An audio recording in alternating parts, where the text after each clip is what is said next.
Savais-tu que la Bible contient des principes plus puissants que n'importe quel livre de finances moderne? Beaucoup cherchent des formules magiques pour prospérer, mais ignorent que Dieu a déjà laissé un manuel avec des secrets éternels pour gérer l'argent avec sagesse.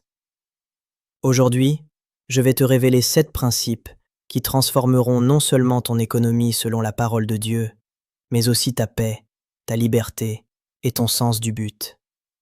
Et si tu restes jusqu'à la fin, tu comprendras que la vraie richesse n'est pas dans l'accumulation, mais dans la bonne gestion de ce que Dieu t'a confié. Les projets du diligent ne mènent qu'à l'abondance, mais celui qui agit avec précipitation n'arrive qu'à la disette. Proverbe 21, 5. Imagine ceci. 2 étudiants ont le même devoir à rendre à l'université. Le premier le fait rapidement, mal rédigé, plein d'erreurs, juste pour terminer vite. Le second prend le temps nécessaire, vérifie son travail, pose des questions sur ce qu'il ne comprend pas et rend quelque chose de qualité. Lequel crois-tu que le professeur félicitera et lequel apprendra davantage pour l'avenir? C'est exactement pareil avec l'argent et le travail.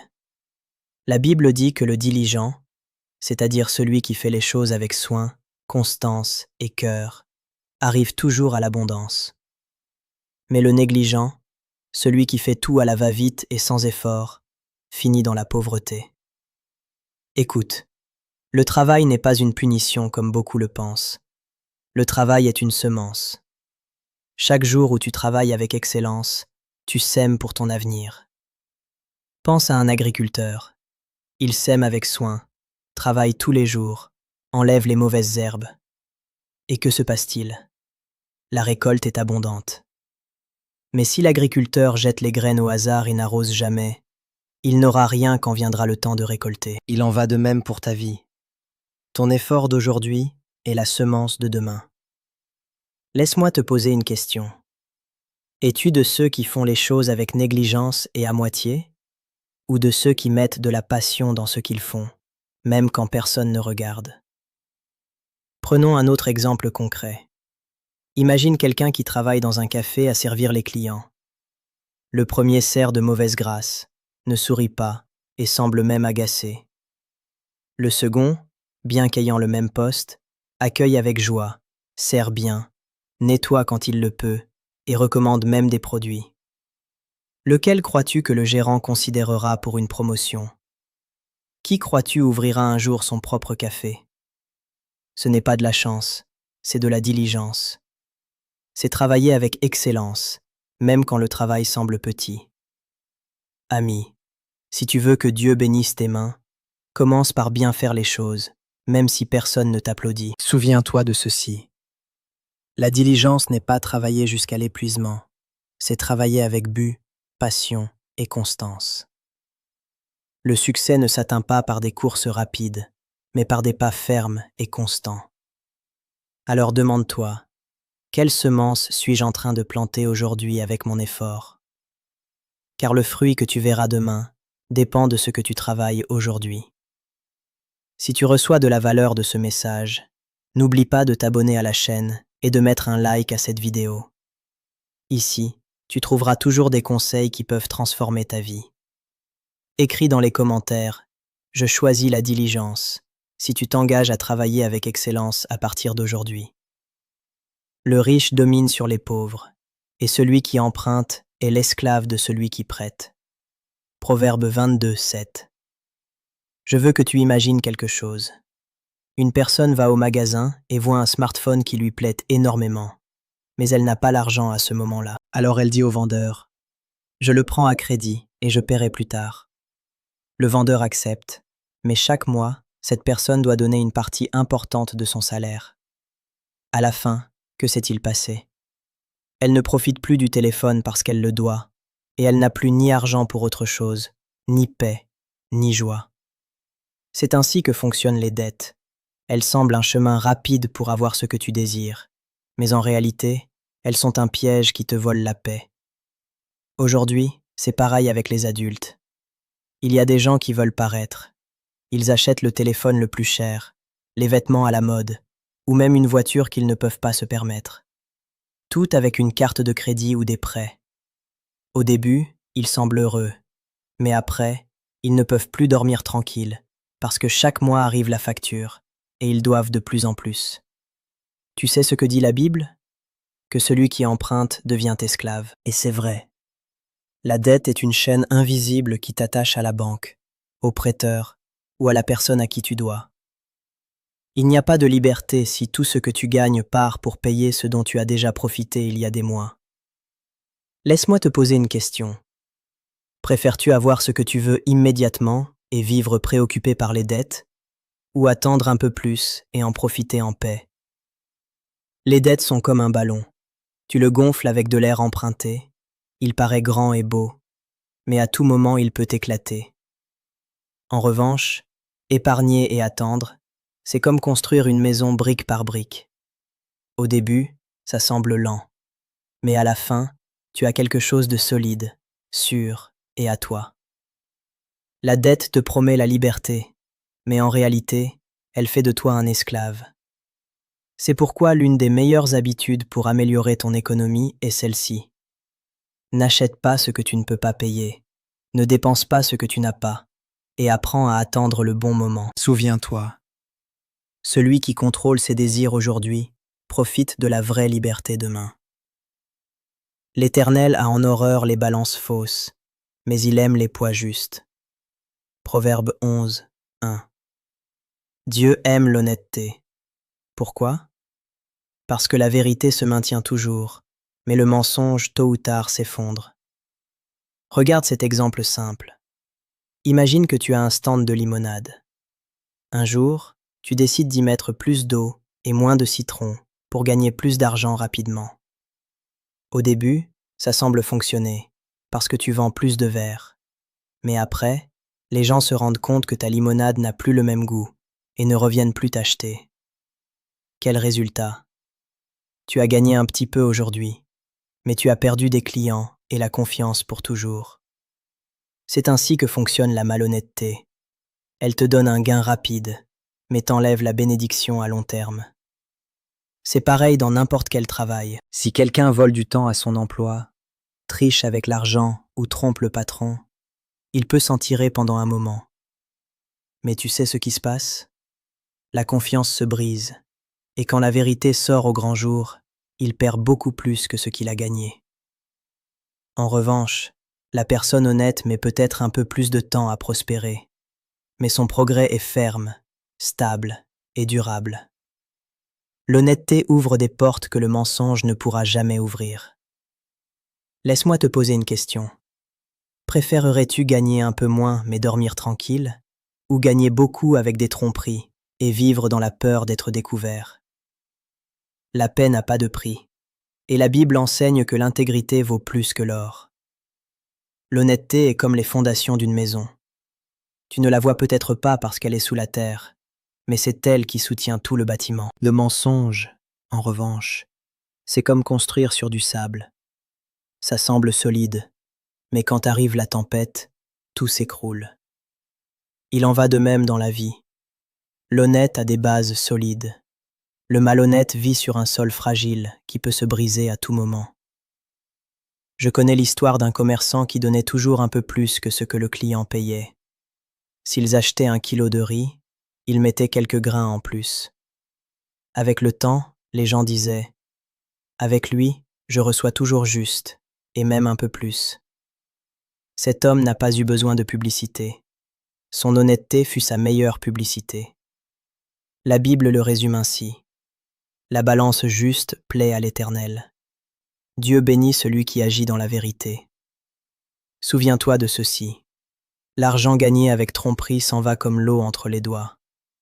Mais l'argent gagné avec honnêteté, même s'il est peu, se multiplie et apporte la paix. Être honnête n'est pas toujours le plus rapide, mais c'est toujours le plus sûr. Car à la fin, à quoi sert d'avoir beaucoup d'argent si tu l'as obtenu avec mensonge et que ta conscience ne te laisse pas dormir? Dans la maison du sage, il y a des trésors précieux et de l'huile, mais l'homme insensé les engloutit. Proverbe 21, 20. Il y a quelque chose que la Bible enseigne très clairement. Le sage garde toujours un peu, mais l'insensé dépense tout. Et c'est vrai. Combien de fois avons-nous entendu quelqu'un dire « L'argent s'est terminé et je ne sais même pas où je l'ai dépensé ». Cela arrive quand on vit au jour le jour sans rien mettre de côté. Épargner ne signifie pas être avare. Épargner signifie avoir une vision. C'est comme quand tu pars en excursion. Si tu emportes toute l'eau et toute la nourriture et que tu les consommes le premier jour, les autres jours tu auras faim. Mais si tu administres bien, tu profites de tout le voyage. Il en va de même dans la vie. Si tu dépenses tout ce que tu as aujourd'hui, demain il te manquera. Mais si tu apprends à mettre de côté, demain tu auras la tranquillité. Pense aux fourmis. Elles travaillent en été quand il y a de l'abondance et stockent de la nourriture dans leur fourmilière. Quand arrive l'hiver, elles ne sortent pas en courant désespérées parce qu'elles sont déjà préparées. Le sage imite la fourmi. Il garde un peu quand il a beaucoup pour ne pas souffrir quand arrive le moment difficile. Laisse-moi te poser une question. Si demain tu perdais ton travail ou tes revenus, combien de temps pourrais-tu vivre avec ce que tu as mis de côté? Cette question secoue beaucoup de gens, parce que là tu te rends compte si tu as administré comme un sage ou comme un insensé. L'épargne, c'est comme planter des graines.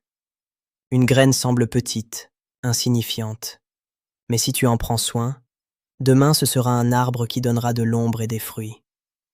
Chaque euro, chaque pièce que tu épargnes est une graine pour ton avenir. Et attention, il ne s'agit pas seulement de mettre de l'argent de côté, mais aussi de bien administrer, car ça ne sert à rien d'épargner si après tu le gaspilles dans quelque chose qui ne te laisse pas de fruits.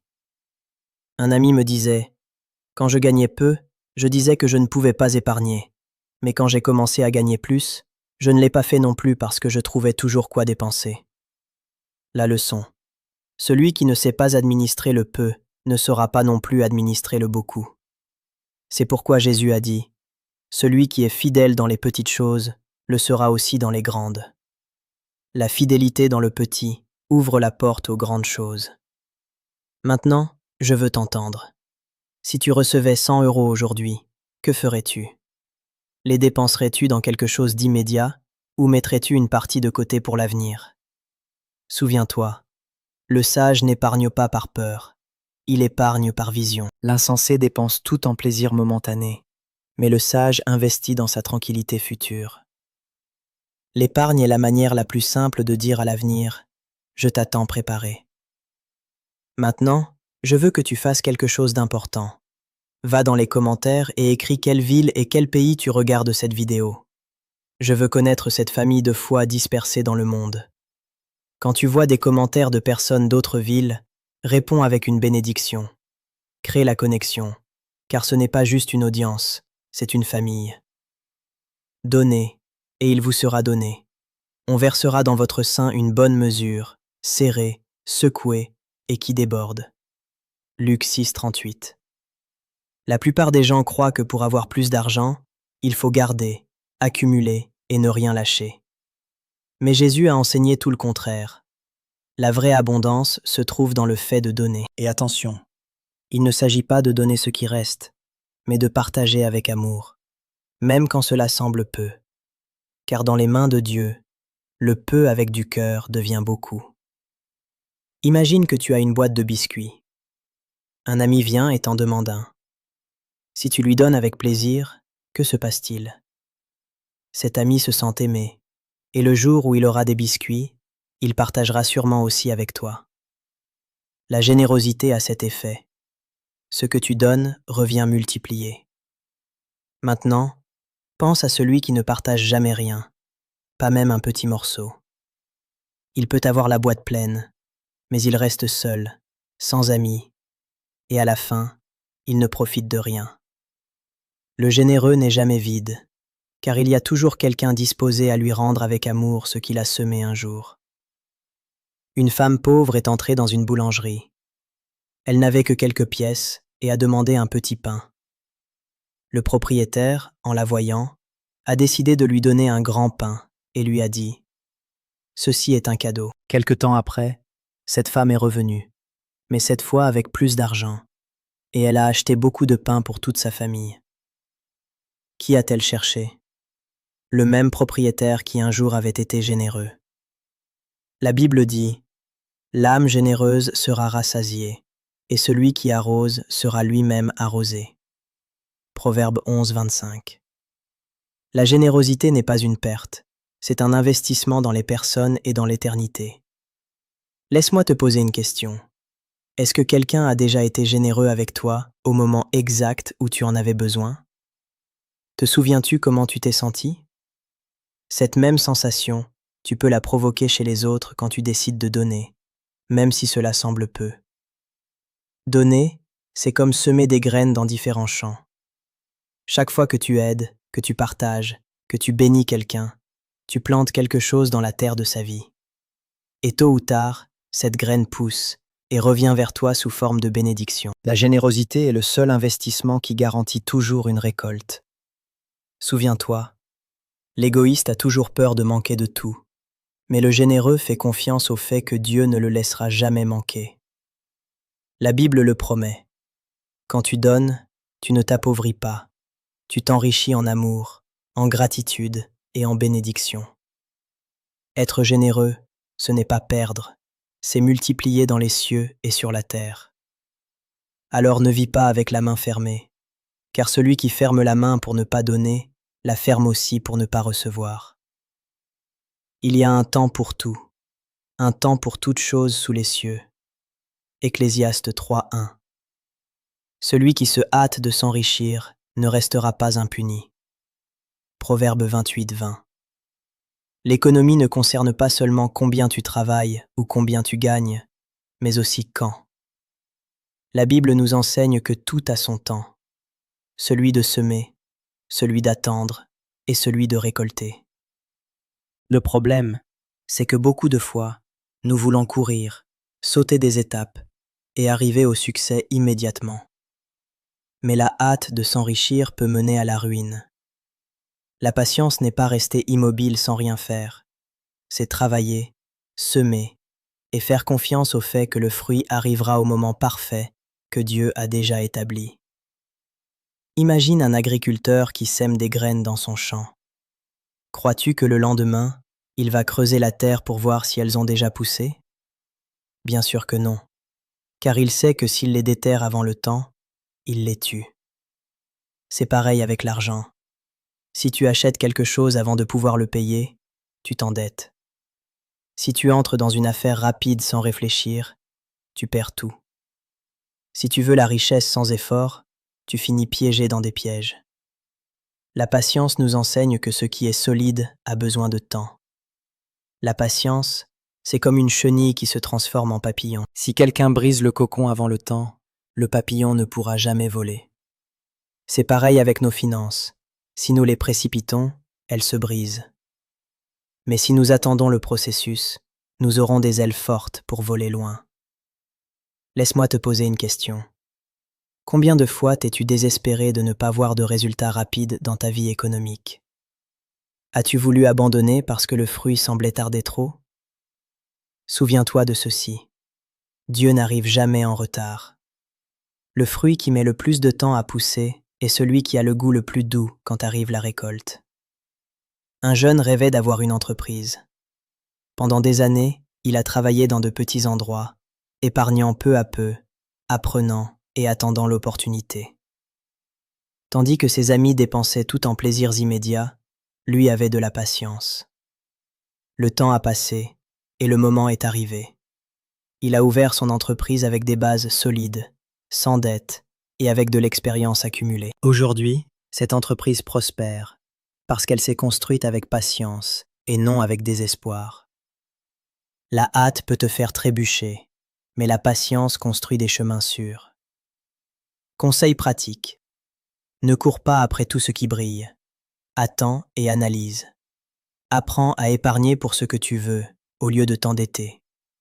Souviens-toi que ce qui est grand ne se forme pas en un jour. La constance, plus la patience, apporte toujours une récompense. La Bible enseigne que tout a son heure. Si tu apprends à attendre avec patience, tu éviteras des erreurs, tu économiseras des larmes et tu profiteras de bénédictions fermes et durables. La richesse rapide, c'est comme la fumée. elle disparaît. Mais la patience et la foi dans le temps de Dieu construisent des richesses qui demeurent génération après génération. Cherchez premièrement le royaume et la justice de Dieu, et toutes ces choses vous seront données par-dessus.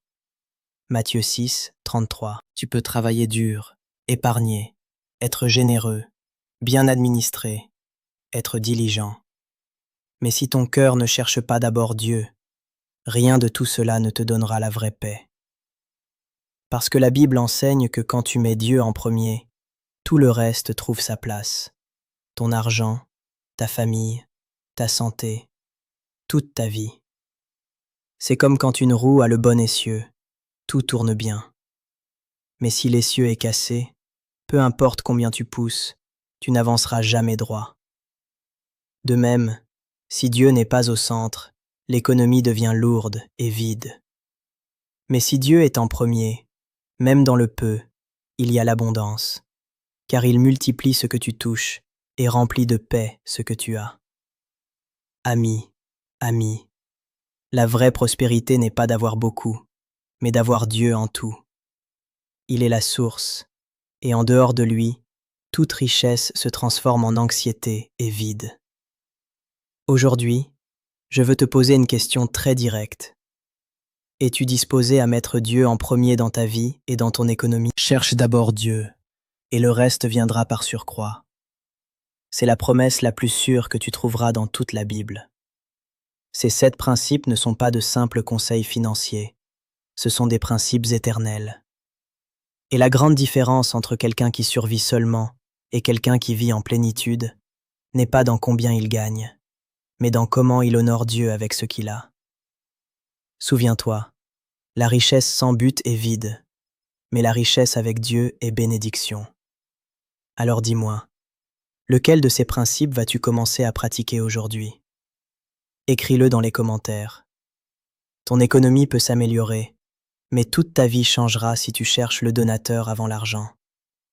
Si ce message t'a aidé, partage cette vidéo avec quelqu'un qui en a besoin.